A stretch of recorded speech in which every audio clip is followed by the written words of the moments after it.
ॐ नमो भगवते वासुदेवाय।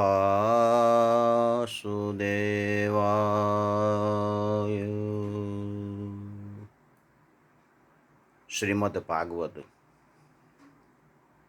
व्यास जी ने भागवत की रचना संपूर्ण की। अपने पुत्र सुखदेव जी को भी वो सिखाई। व्यास जी ने भागवत की रचना में शुरुआत में महाभारत से शुरू की है। महाभारत का युद्ध समाप्ति की ओर जा रहा था।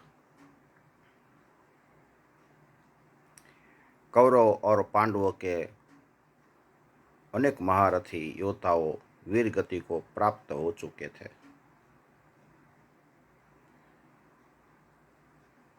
और इसमें बचे थे रहे सहे योद्धाओं बाकी रहे थे। इसमें अश्वत्थामा एक था, गुरु द्रोण का पुत्र। उसने सोचा कि मेरे पिता को अधर्म से मारा है, दुर्योधन को भी अधर्म से भीम ने मारा है। मैं इसका बदला लूंगा। उसके मन में वैर की आग जल चुकी थी। अभी तो श्री कृष्ण उसके पक्ष में है और उसकी रक्षा कर रहे हैं, इसीलिए मैं उसका कुछ बिगाड़ नहीं सकता हूँ। लेकिन जब वो सो रहे होते हैं तब मैं उसका वध कर दूंगा, हत्या कर दूंगा।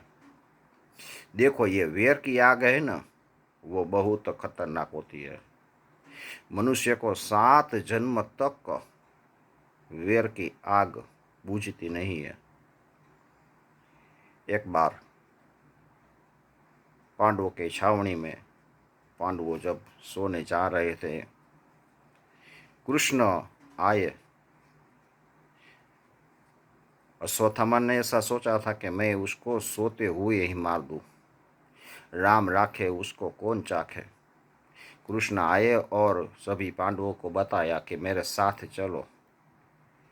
5 पांडवों और द्रौपदी सभी कृष्ण के साथ चले जाते हैं। कोई भी प्रश्न नहीं किया कि हमें कहाँ ले जाते हो। बस भगवान कृष्ण जो करे वही सत्य है, चले गए। और बाद में अश्वत्थामा आया। छावनी में पांडवों के 5 पुत्र सोए हुए थे। उसको देखा और अश्वत्थामा ने 5 पांडव पुत्र की हत्या कर दी। सुबह में जब द्रौपदी को पता चला कि हमारे 5 पुत्रों की हत्या किसी ने कर दी है, कल्पांत करती है और बहुत आक्रंद करती है।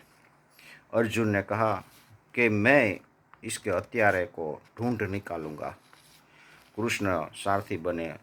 अर्जुन रथी पर सवार होकर अश्वत्थामा के पीछे चले।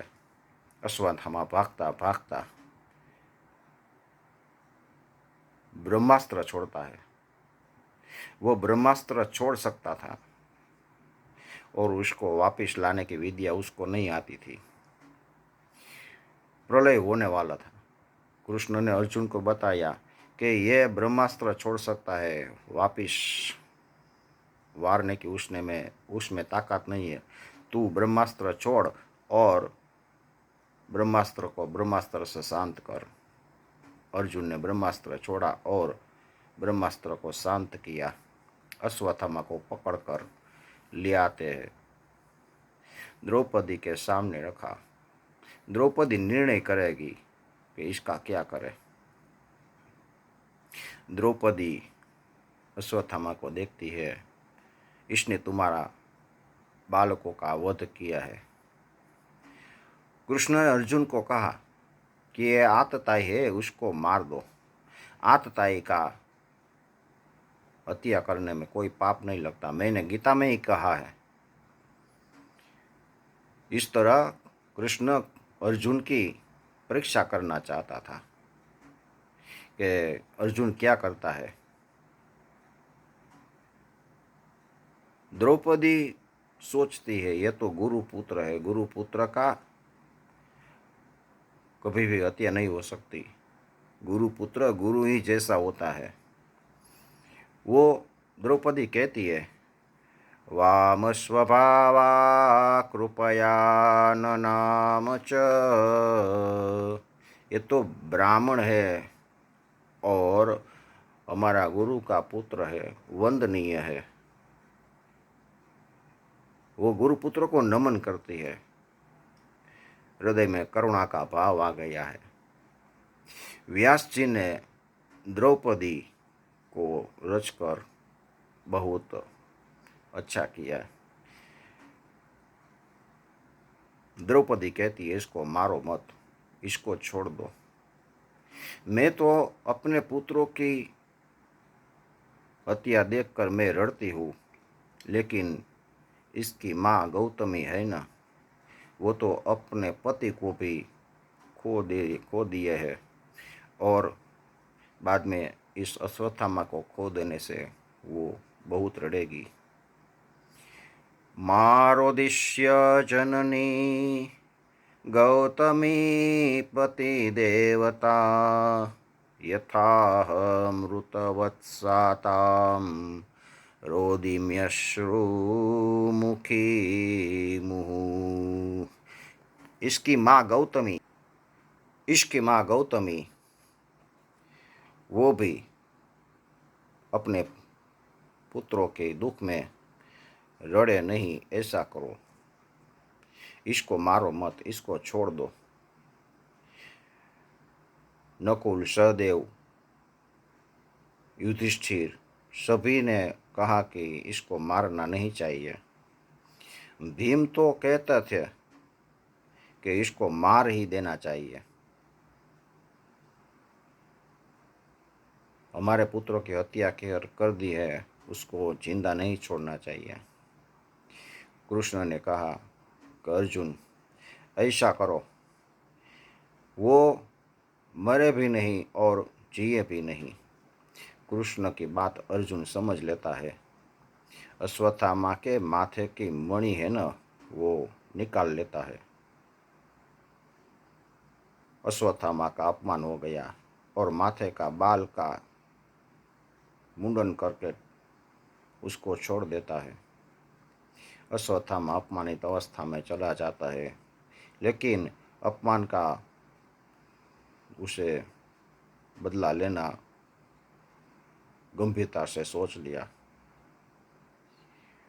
इस तरह वैर उसके मन में जो था वो दुगुना हो गया। इसलिए उसने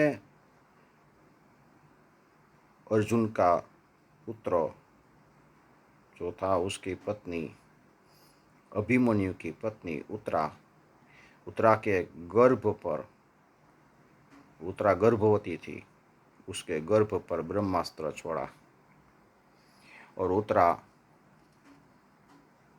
भागती भागती कृष्ण के पास आई।